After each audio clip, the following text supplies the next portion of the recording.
at all. Good day, sir. Good day. Well, good evening. Whatever. It's what? What time is it? It's whiskey time. It's 11:05 on a Wednesday. Whiskey Tuesday? Is it Tuesday or Wednesday? Tuesday. Okay. Oh, it's Tippling Tuesday. Whiskey o'clock. It's Tippling Tuesday. Okay, so should we just go right into it?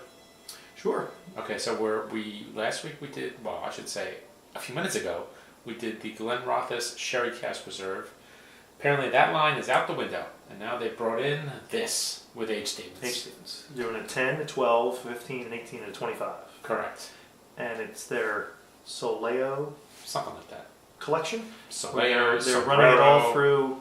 90% of it's in sherry casks. 70% of that is in first fill sherry. That sounds good. So it's going to create a much darker color. There's no coloring added. It's all from the casking. And let's get to it. Okay, let's just cut all the nonsense and just get right to the drinking, because we haven't been doing a whole lot of that, and it's kind of sad. It really makes me sad. And we get the nice pop. Isn't that a nice pop? Can we get a glug glug glug? I get the glug glug. Now, while I took the wrapper off, I have not drank this yet, so this is all new to me. Ready? Ah, we love that sound. It's just so nice. I think I'm not going to get the glug glug on this one. That's okay. Oh, a little glug glug. Still glug glug. Little glug glug. I'm very sloppy today. You're making a mess. You're making a mess. I think it's the lid. You know what? They get points away for not having a nice lip on this bottle. But that's okay. I'll forget. Is that what it's feeling? Yeah. I don't know. Maybe. It's a little odd, or maybe it's just me. You know what it looks like? It looks like almost that should be a screw top. Yeah, I don't know. But it's not. No. If you think it's butter, but it's not. I can't believe it's not a screw top. I don't know. Okay, so what do we got? Cheers. Oh, salute, sir. So it's, amber, golden orange, little rays of sunshine. This was a little bit lighter than the reserve that we tried before.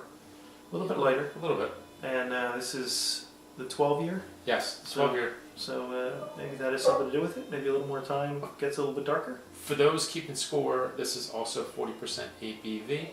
So this is pretty much whiskey. Period. That's the starting point. That's the line. That's the line. The line's drawn. And the 10 and the 12 are going to be bottled at 40%.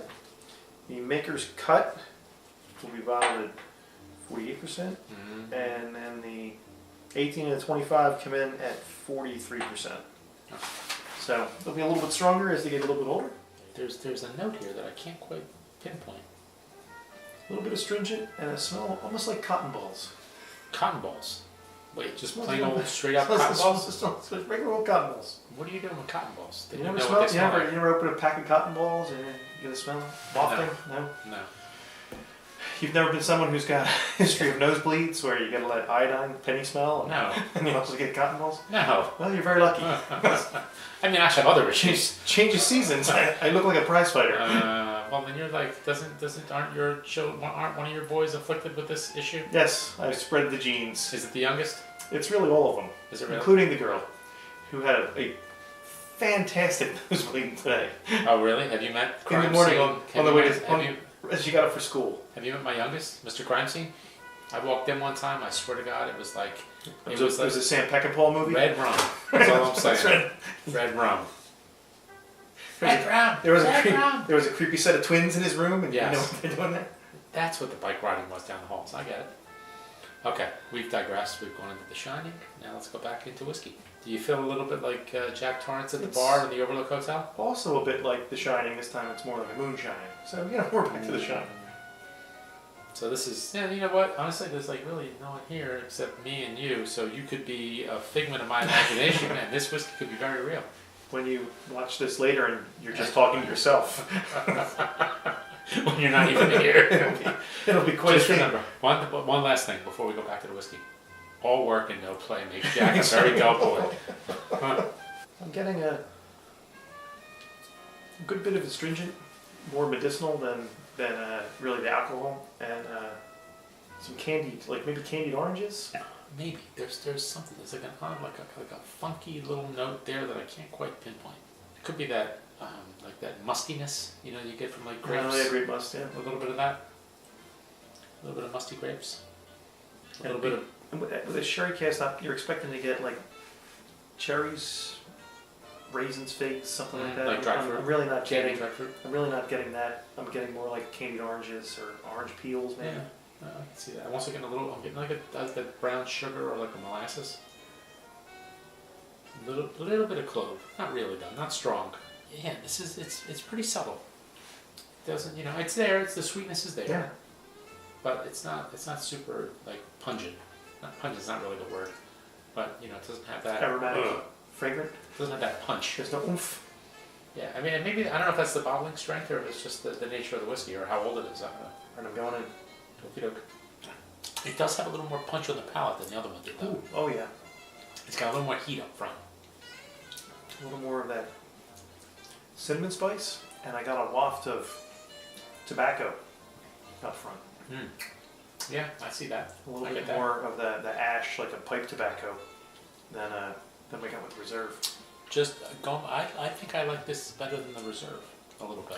There's not as much of a finish as Reserve, and it's not as drying. But I think you're right. I think there's a little more complexity to this. It seems like a little more up front that carries through to the finish. And as a cigar smoker, I'm always looking for something that. What's the price point on this one? Is this 50, I believe 55? that was in the 50 to 55 Okay. range. No, this is pretty good. And actually, I thought it was going to be a little bit like meh with the ABV. Like it wasn't going to have much of a punch. But it does to a little bit. No, it does. It's very good. Yeah, It's very good. But again, though, to me, it's not like a super sherry cask, like some of the other whiskeys that we've had. What's that other one? Besides the Aberlour, like a Glenfarclas.